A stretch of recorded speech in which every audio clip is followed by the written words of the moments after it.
Thursday, May 16th. We're doing this on a Thursday. We normally do it on a Friday. How you doing, Josh? I'm doing well, Eric. What are we talking about today? Talk about the neuroscience of meditation today. And I really wanted to get into a little bit of the details of the neuroscience, starting with we really don't know anything, but we have some good hints about what are going on. So should we discuss the fact that we have meditated we will get there for a while? Yeah, so that's the other side of it is after I talk about the neuroscience, I want to get into some really heavy speculation, stuff that there's absolutely no evidence for. But as a practitioner and someone who studies neuroscience, how I think things might be working. I love that. I just thought that we should, full disclosure up front. Yeah, no, we'll be definitely going there. We have been studying and practicing meditation for years. So yeah, very long time. Yeah. So this is from a fairly knowledgeable place within the world of meditation, and also a more traditional place in the world of meditation. We're in a particular style. We've been studying mostly that one style. I mean, there's other things out there that we've looked at, but mostly that one style, and in a traditional manner, so that it's not many of the guided meditations or practices like that people do. Walking and listening to music is not meditation, in my opinion. But we'll talk about that. Walking and listening to music can be done mindfully. Right, still not meditation. Not meditation. Yeah, but it is it can be done. Mindfulness is related to meditation, but it is not the same thing. Right, but it can be done in a way where you're practicing something, but it is not meditation. Yes. Yeah. Anyway, and I can now tell you why to a certain extent. Ooh, okay, I'm looking forward to that. Yeah. So I have been getting more and more into just physically how the brain works, teaching class in neuroscience and understanding sort of motivational levels. Most of what I've looked at, as you know from previous episodes, is dopamine, which is emotions, limbic system, sort of the older portion of the brain. And not really paying as much attention to the overall neocortex, the folded gray matter that you normally think of as your brain, the outside portion, your prefrontal cortex, where all of your motivation and forethought comes from. But meditation affects all of the parts of the brain, and it definitely is something that is affecting the neocortex particularly. And so I wanted to look at that a little bit. So this is some research I've done outside of my own research, but just because I'm interested in how the brain works. And what I was looking at is overall what studies have actually been done on meditation, how does it look? And then I wanted to try and, as I said, bring that into this world of metaphors and demons and snakes and dragons and that world of meditation that is the much older sort of mythological context for meditation, but is also one that is based on empirical evidence. So you have thousands of years of empirical practice mixed up with some very flowery imagery, but yet very, very real. And so I want to start with some of the science and then get into some of this wilder stuff. Scientifically, we know it has several really useful things that are measurable. It lowers your corticosteroids, so it lowers your stress overall. We know it can do things like regulate heartbeat and generally slow down the anxiety of over obsession with the negative aspects of life. These are all things that are understood as something meditation can do, but it's not all that well understood how that works. It's very difficult to have a control group of people who are sitting there and in some way not meditating. We don't exactly have great definitions for the difference between what meditation is and what meditation isn't. Interestingly, that's true of science, but not of traditional meditation practices. And so I can say, as someone who practices traditional meditation, yeah, walking along, listening to music is not meditation. And science is beginning to get at to why that might be. So you have this this mode your brain goes into called the default mode, the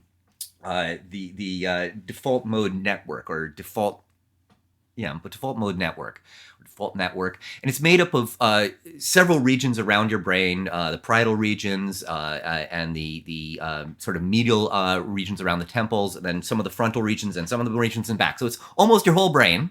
It's technically known as the frontomedial parietal network, which is basically, again, the whole brain. So there's these little nodes throughout your brain, and they connect whenever you're just sitting there doing nothing. When you're not doing an active task, all of these networks connect to each other and generally form a activity that your brain is doing when you're not thinking about something. And so originally in neuroscience, we thought that your brain only activated when it needed to perform a task. But very quickly noticed that there was no changes in metabolism. Your brain doesn't actually use more energy when you're doing calculus than when you're just sitting there looking at the ceiling. It uses roughly the same energy under both circumstances, maybe ever so slightly more when you're thinking super hard. But your brain doesn't actually heat up, even though it feels like it does. You're using roughly the same energy under any circumstance. So this default network is what your brain is doing. And it is not activated in babies and develops over time till it's more or less in its current stage when you're about 12. And so we don't really know what's going on with this, but the idea is it seems to get activated when you're thinking about yourself, your past, doing something from your past, social relationships, thinking about conversations you had at a party, that sort of thing. All of these things are going to activate the default network. So this is what you're doing when you're sitting there just staring at the ceiling. This is the inner monologue. You're basically saying the inner monologue activates this default network. Yes, that's what it's doing. Exactly. Yeah. So this is that inner monologue. It's your memories. It's digging up memories of your past. So when we transition from idle play as the default activity to thinking about something or what has happened to us today or earlier, that activates the default mode network. Exactly. Whoa. Okay. Fascinating. To the best of anyone's knowledge. So how are we getting all of this information? What we have is what's called functional MRIs, and so they actually look at blood flow in the brain when you're doing particular things. They can actually measure this while you're awake and doing things. Exactly. So if you are hitting something with a hammer, they'll see the parts of your brain light up that indicate hitting something with a hammer. If you think hard about hitting something with a hammer, those same parts of the brain will light up. If someone describes or you describe hitting something with a hammer, some of those language areas will light up in addition to the parts that involve actually hitting something with a hammer, even if you're just thinking about it in some way or describing it or hearing it. So these are parts of the meaning and activity of our world. So our brain has a meaning and our body has the activity, and we bring these things together so they're not really different. That our active life is what our brain is doing. So that when we're performing a task, our brain is doing a particular set of calculations related to that task. And that particular work is associated with the task, even if you're not doing the task. When you're sitting there staring at the ceiling, you're not doing tasks. So you're not doing any of those portions of your brain. You're not having to remodel the world. So those portions, well, you're not having to think about particular actions. And so those portions of the brain stop. And what happens is you sit there and think about your relationship to yourself and your past and other people. And this is basically how we're forming ourself. And so babies are not formed with a good sense of self, but they develop it over time. And by the time you're, more or less 12, you seem to have a pretty well-defined sense of this. But this is again extremely speculative, but still within the realm of science, speculative. And there's weird differences. Not everyone develops it the same way. People with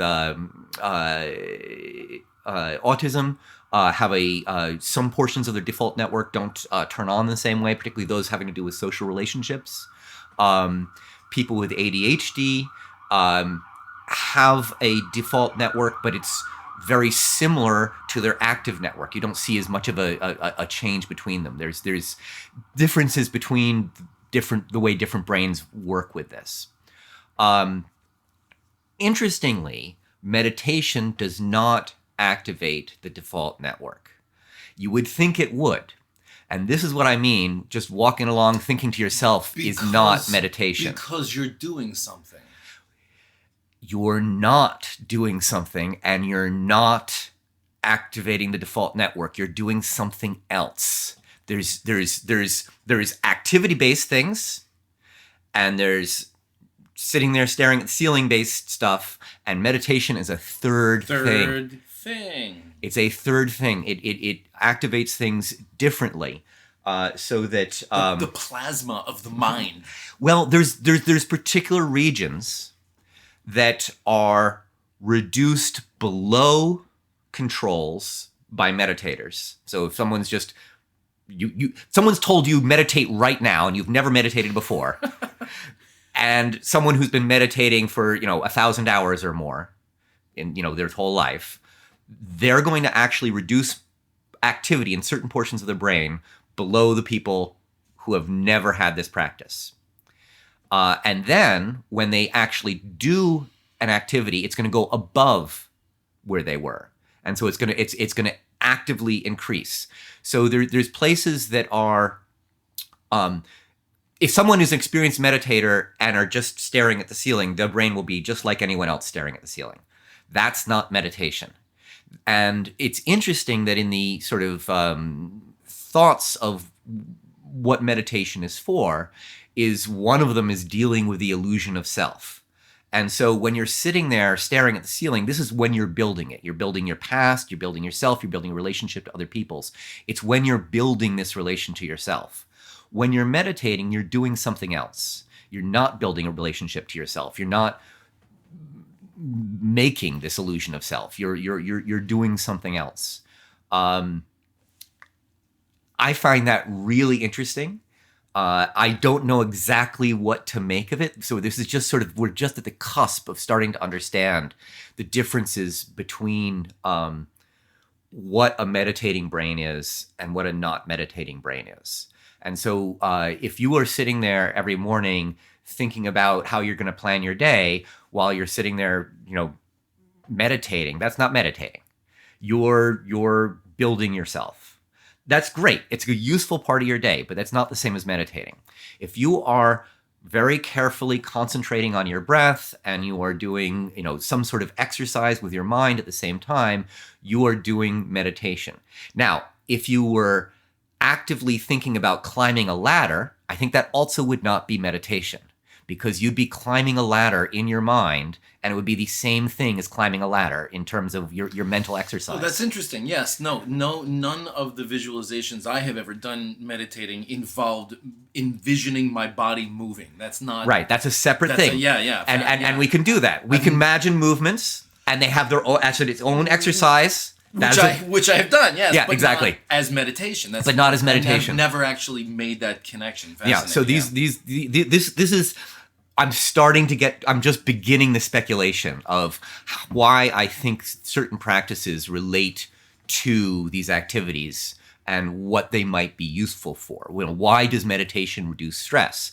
Here is one of the deeper reasons it might reduce stress, because it reduces your own sense of self, all the persecutions you've undergone. You think about your past and the people who've been mean to you. All of these things are things you sit there and stare at the ceiling and do. They're things that are reduced when you're meditating. You're not doing that. You're practicing something else.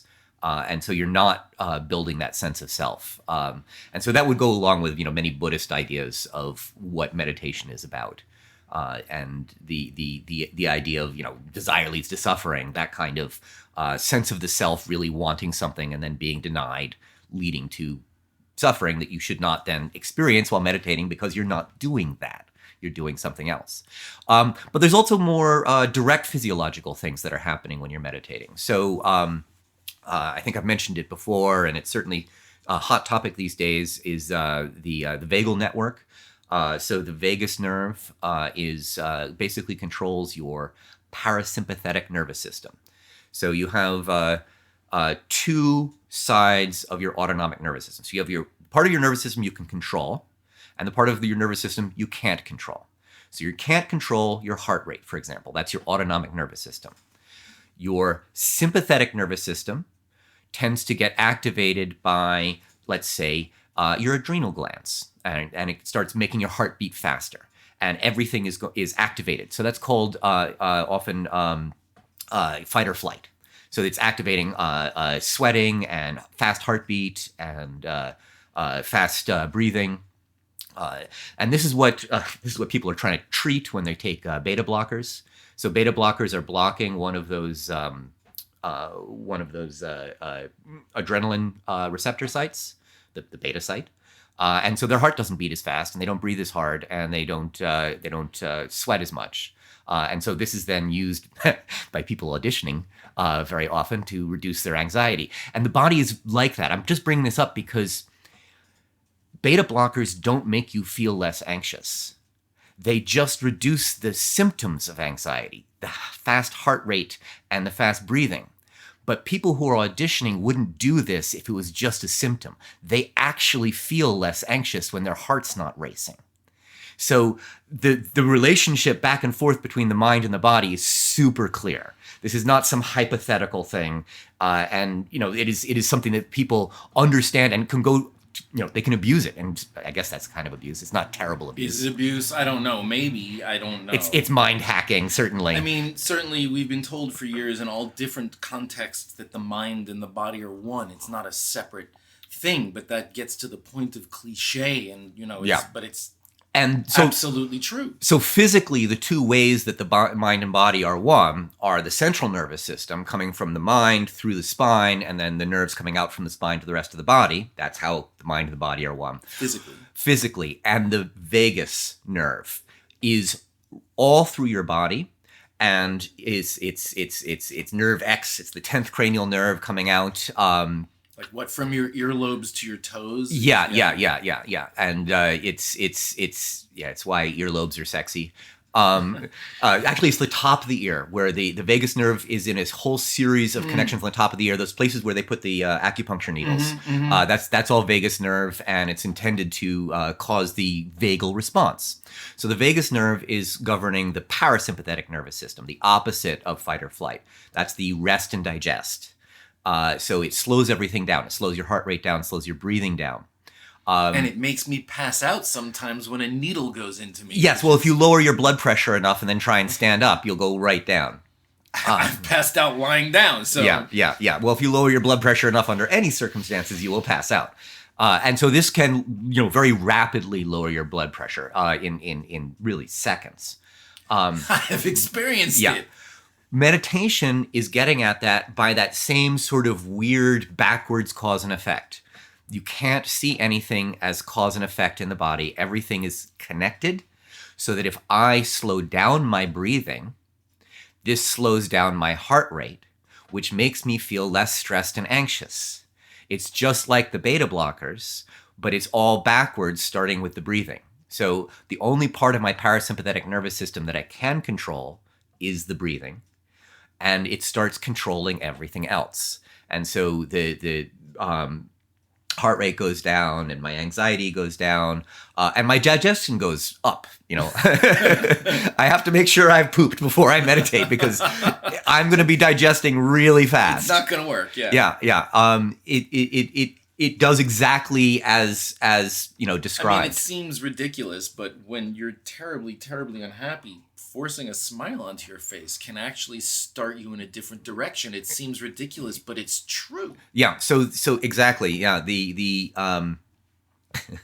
symptoms and causes are the same.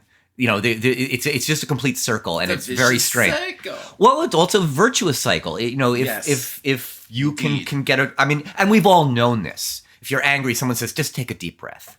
We all know this. It's one of these things we need to learn again and again. Yeah. And so this is a way that we can really get in touch with our own nervous system. And so I wanted to think about this on a speculative sense. People who study these things, I've taken you now to about where knowledge has gotten to, where science is. There's, I didn't. This default network concept is very new to me. This is the hot new thing. Huh. There's some backlash against it, but it does seem to be. It sounds a very thing. software inspired. It's very software inspired, and you can actually start looking at nodes within the network corresponding with other nodes and working the way nodes within a software network might work. So that there's, as I mentioned, some parts that are much more governing social interactions that are activating at the same time as your memory is activating, which is a separate node. There's aspects of timing, so that you're thinking of events in order that's happening from your hippocampus. All of these things are coordinating to form this sense of self through time. And also, when we see things firing in the brain, I mean, from what I've seen, you don't just see one tiny little cell. It's like a region. That's why these are nodes. Yeah. That's why these are nodes, and there's even nodes within the nodes. But this is sort of the overall network. But I wanted to think about the spine and the vagus nerve as these two major conduits of communication with the central nervous system. Does the vagus nerve run through the spine? No, but the vagus nerve runs through the rest of the body out and doesn't use the spine. So these are the two separate conduits. Mm-hmm. Mm-hmm. There was a woman at Rutgers. She was a doctor of nursing who was coming up with. She was basically trying to come up with an orgasm pill for women who'd had a spinal injury, and so they had no connection to the nerves going directly through their spine to their brain. And so she was using a sort of dopamine cocktail with a bunch of other things, and they would directly connect to the vagus nerve.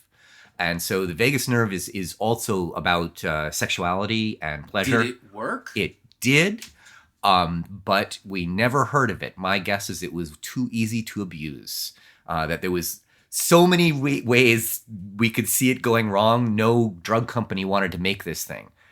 I mean, I find that hard to believe, but that's very interesting. That it was so powerful that it was turned down. Or there might have been some other problem, but yeah, it basically, it was an orgasm pill, and I never saw even a mention of it outside of the university's publications. It never left the lab essentially, but it definitely worked. And so this was a way of stimulating the vagus nerve directly. And it does seem as though this is connected to many of our feelings, our emotions. The vagus nerve is stimulating dopamine. It's affecting all of these same things. So when you have a feeling in your stomach, that's the vagus nerve interacting. Butterflies are probably epinephrine. That's sympathetic nervous system.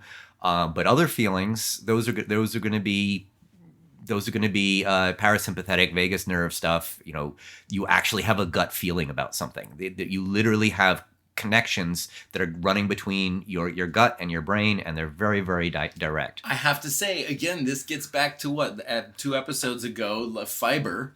Yeah. Fiber and what it does to your gut is, you just said, it connects directly to the brain. But in meditation, we actually think about these things as energy pathways.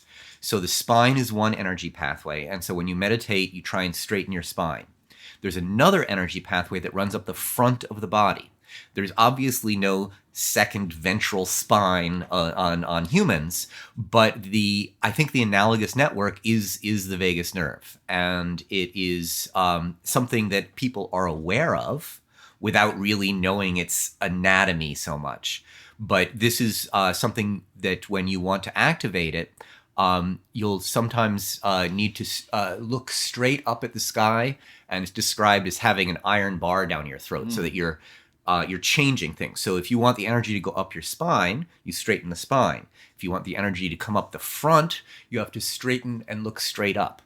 And I suspect this is opening up some of the pathways of where the vagus nerve is entering into the bottom part of the brain. Again, absolute speculation. But it begins to get to some of these ideas of the two kinds of energy that we have in our body. Very often you'll see chakras or levels within the body are shown as two snakes or two dragons, making a sort of caduceus shape as they're interweaving. I suspect that this is a metaphor for the spine and the vagus nerve, because the vagus nerve is weaving all over the body, and we know the spine is going straight up and down. And so we get this sense of the two interacting, moving upwards. And they're moving up from the very base, which is about digestion and sex, which is exactly what the vagus nerve is interacting with. And so that's considered the root chakras. And that's where, energy comes from. Food and sex, gets right into straight biology at that level. And so I think those are the two dragons. Those are the two serpents. The vagus nerve and the spine, as they interact, are forming these separate nodes that form the chakras. Now, the basic pattern is almost Pythagorean. If you have a chord and you cut it in half and you cut it in half again, those are the nodes. And so you end up with 7 chakras for the exact same reason that you have 7 notes, because these are the interacting vibrations of a node. We don't actually have 2 strings in us making a set of nodes like that, but it's a metaphor for understanding where these places are in our body. Well, we might have something like that going on. I mean, it's well, there are definitely places where nerves interact and where they come together, and they're mappable. And so, this is what we do in Kung Fu. These are places that you can strike and then cause temporary paralysis or pain.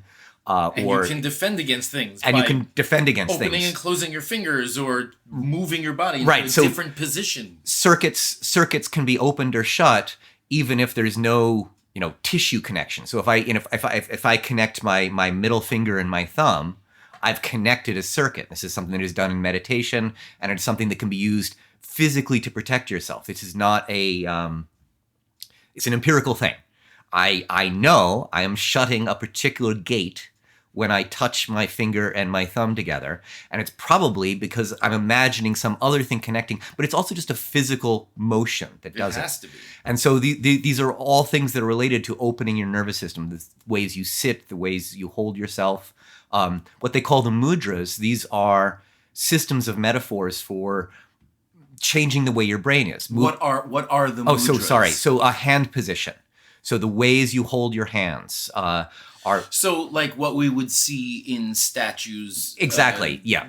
From the saints or the Buddhas. When you see them holding their hand in a particular way. Position, that's a mudra. That's a mudra. They have... That's not just a thing you're doing with your hands. It's not sign language. It's something you're doing that's actually training your brain. Now, again, this is speculative, but I certainly feel it when I do it. And I can feel the difference in pain because I can resist if I connect the circuit, and I can't resist if I don't connect the circuit. So I know these are real things. And these are empirically based, and they must be affecting my brain if I can feel it in my body like that. So I think there is a direct connection with this world of metaphors and the spine and vagus nerve interaction. And I don't think that's been studied in the way that we're only just beginning to get to what's happening in the brain with fMRIs. But I think it's a direction we can go in. There's certain really obvious pressure points that are, obvious in Kung Fu that are not obvious in biology. So, if you go find the spot right underneath your earlobe and behind your jaw, and you press on it lightly, you will feel that it is painful. I talked to a neurosurgeon about it. He's like, there's nothing there. You can just cut into it. I suspect he's really, really wrong, that what you're actually near is your inner ear. So your inner ear has these loops of nerves that tell you which way is up. And if you press on them, bad things happen. Just putting my finger there, I felt a wave of nausea prior to you saying that. Right. And so these are the things that cause seasickness, etc. Is when your inner ear and your eyes disagree. You don't know which way is up. And so, that spot for a neurosurgeon is nothing at all. Nothing. And, in your life, you can verify that it is a super important spot. Were somebody really to poke you right there, Yeah. you might just fall to the ground. Yeah, and if someone hits you in the jaw and the jaw hits that, I think, what was it, roller derby, they're like, there's a ganglion. And you hit that and ring the bell. Glass jaw. Yeah, and you go right down. So, this spot is important, and because it's so closely connected to your ear, where the vagus nerve is, and then your central nervous system is going to pick up information from it very quickly. It's a place that can essentially freeze your whole nervous system. A surgeon will tell you there's nothing there, but signals will be sent out from that spot throughout your body, and I'm sure if I made my explanation of the inner ear, it'd be like, oh yeah, that's in there, but that wasn't what he was thinking of. Right. It's not like he doesn't know. There's no major artery. There's no organ. There's nothing important right there. Right. Yeah, not in that. There's spot. just this little bone that's got some nerves in it. But when you're meditating, when your eyes are shut, this is one of the reasons why in traditional styles you start with your eyes open, so that you can actually have two senses of information for which way is up and where you are in the world. Because when you shut your eyes, now you're relying only on your inner ear to know where reality is. And so this is the other aspect of meditation, is the development of the imagination. And so it's something that you're practicing, and you can make it stronger. And this is something that has been studied. People can see that concentration and ability to mentally model things goes up in meditators. So you do actually build the imagination. But if you think of what the imagination is from a sort of Buddhist or Kantian point of view, the imagination is what filters all perception. We already talked about how all perception is filtered. It filters through the imagination, and then we build a world out of it. When you shut your eyes, you now are building that world inside yourself. And so this is the practice of meditation, is building structures within yourself that become real because you imagined it. But there's still valid and important meditation done with eyes open. Absolutely. And it's dangerous to shut your eyes, because with the eyes open, it's much safer. You're not going to be as inner focused, and so many bad things can happen. One of them might be simply you shut your eyes and now you're going back to your default network, and now you're not you're not doing the work. You're not actually doing the work. But other things are that you can lose track of who and where you are. There are many accounts of people leaving their bodies. I do not think this is something that actually happens, but I think the imagination is real, and you really can leave your body. And people can get lost. Bad things can happen. You're saying there's no astral projection, but you can lose yourself. You can feel like you're not in your body, because it's in your mind that you're Right. imagining this thing, and you've lost touch with what your body is. And this can be very, very dangerous. All you need to do is open your eyes, and you'll be back where you are, because your eyes are open and you know where everything is. But it's just like if you go tumbling down a waterfall, and you're being pressed down by the waterfall underwater and being tumbled round and round, you might have a hard time knowing which way is up, because you can't use your eyes, and your inner ear has now been spun around. This happens to you if you spin around with your eyes shut. You'll also lose I have actually track. had that experience in a waterfall. Where and it can be terrifying. Yeah. This can happen during meditation, where you lose track of where you are, and This can happen in a hot shower when you close your eyes when the water is going Oh down yeah, your sort of head. stagger a Yeah. little bit. So the eyes are very useful in Yeah. maintaining, your sense I mean, of who I'm you at are. the age now where when I know that I'm going to be closing my eyes, I like put a part of me against the wall so I know which way is up. I mean, I'm Yeah, experiencing this now as you're saying it. Yeah. So I had this happen to me meditating. I was sitting there, imagining energy going down, and a crow landed directly above my head and cawed. And so suddenly I thought about the crow. I imagined the energy going up, but I knew that the energy was going down. So my body flipped upside down, and my head stayed where it was, but it was now straight up in the air, upside down. And so the crow was below me. It's disorienting. I was completely disoriented. And it was no different than, having to touch the wall when you close your eyes in the shower, but it was really profound because I was just sitting there. And this had just happened. And then I very quickly flipped back into myself, but I ended up with a terrible headache for like a week after that. So there are very real repercussions to this sort of thing. I suspect that it can both protect you and make you open to what people talk about as like demonic possession, things entering you. These are psychological states. So if you are envious, say, and you're really, really envious of someone else, and you sit there and you can't let go of it while you're meditating, this can then take over you. Because this is one of your demons. yeah, so this is a demon that has taken over you, and you're more susceptible to it because instead of doing what the meditation you're supposed to be doing, you're just sitting there reinforcing whatever bad thing it is. You're taking that sense of self from the default network and connecting it to this bad thought that you just can't get rid of. And so all of the sort of the 7 deadly sins, all of these emotional things that are associated with our limbic system, our midbrain, meditation should be helping to protect against, because you're regulating those emotions. You're not building the self. But if you're not careful, it can make things much, much, much worse, because that's all you start doing is focusing on your emotions and your sense of inner self and your relationship to all of the abuses in your past. And this can be something that meditation would make worse if you can't let go of these things. So, teachings in Buddhism and, many other ideas of sort of letting these things go as part of the meditation really is vital. I feel like I have to say, on a day-to-day level, letting things go doesn't mean you just one day wake up and you've let things go. It means that in meditation you have this thought and you are gentle with yourself, you are patient with yourself. The thought comes, you're like, that's right, I'm having this thought. And in that moment, you let it pass. That's letting it go. It's going to come back. Yeah.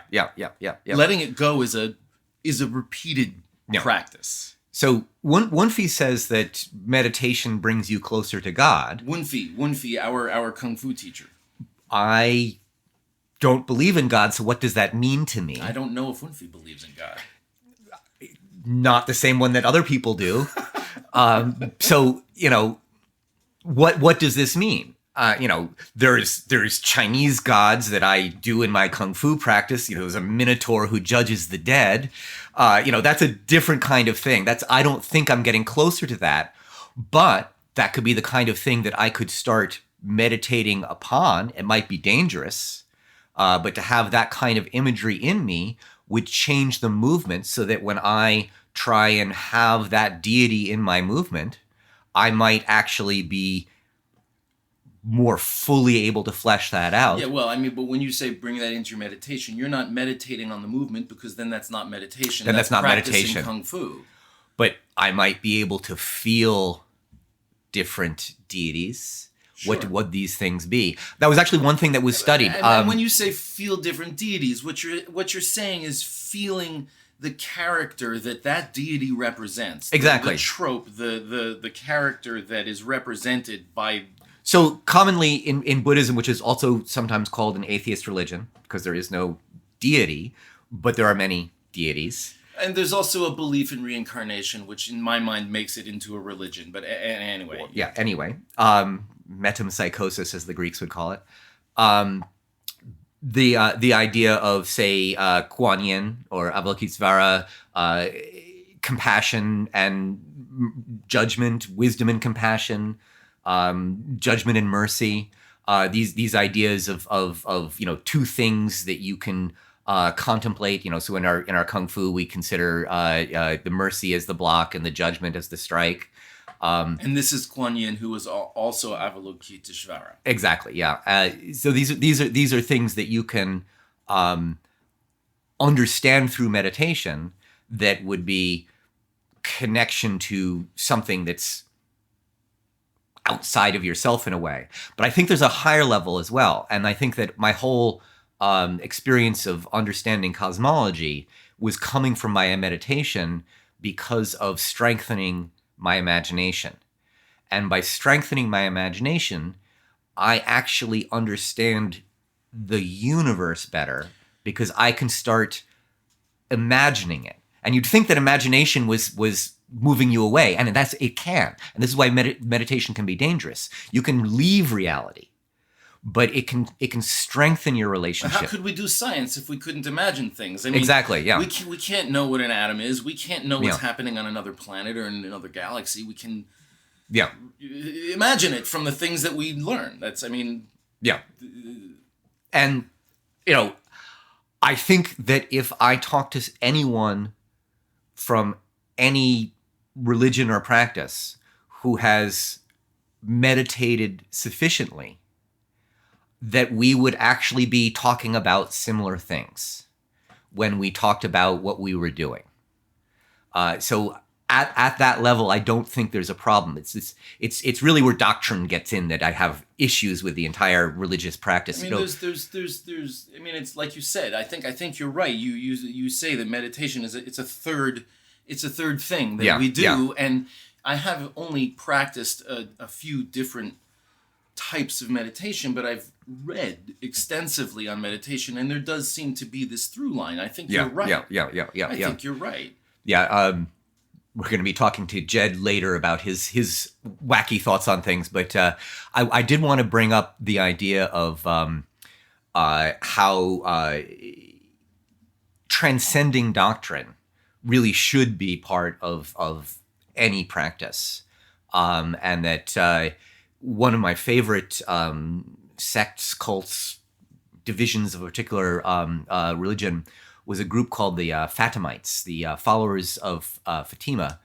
They ended up getting mostly wiped out by the British because they were very fierce fighters and the British didn't like that.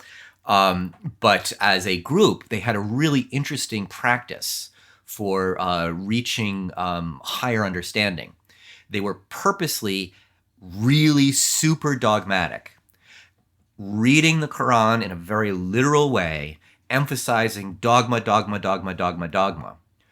But at the same time, the teachers who had been enlightened were teaching contradictory texts and forcing their students to believe two contradictory texts as part of their dogmatic understanding. It didn't work on all of them. Most of them became fanatic fighters, which is why the British wanted to wipe them out. But for the people who were enlightened, they realized they could not accept this dogma, and they had to transcend the dogma. And it was through their own approach to the contradictory natures of the text itself that they realized they had to leave the text behind. And I find that really, really fascinating that one of the most dogmatic groups ever in this particular sect or this particular group in a particular time in the early 19th century actually saw that as a vehicle toward transcendence. And I really think that this is sort of what I'm trying to talk about with the power of the imagination are these metaphors of the snakes moving up the body, the dragons making the chakras, the separate circles, so that you're going from the first chakra to the seventh chakra, and then leaving the body is the eighth chakra, where you're at the beginning again. Just like the first note, you're back to do again. You go through the octave, you're back to the beginning again. This idea of coming back, but somehow transcending the circle as well. And this is a lot of the Buddhist doctrine. It's why other kung fu teacher, my friend Yi, said his favorite letter was Q, because it was a broken circle, and that the idea of being continuously in the circle means you're trapped without free will. Everything is always controlled. But when you've broken the circle, now you can leave the world and come back to it, but at a higher level, and you've transcended and gone up to the next level. And so that, I think, is the process of what, for me, meditation should be, is trying to transcend many of these sort of rules and doctrines and understandings, and understand it as a series of metaphors or ways of thinking that you can use to get to whatever that next level would be. Fascinating. Well, that's where I wanted to go today. Yeah, we went there. I love it. Yeah. I love it. It makes me want to talk about a number of different things pertaining to how this relates to our Kung Fu practice, but that's for another time. Another time. Yes. Well, that was delightful, Josh. Thank you very much. Thank you. All right. Till next time, folks.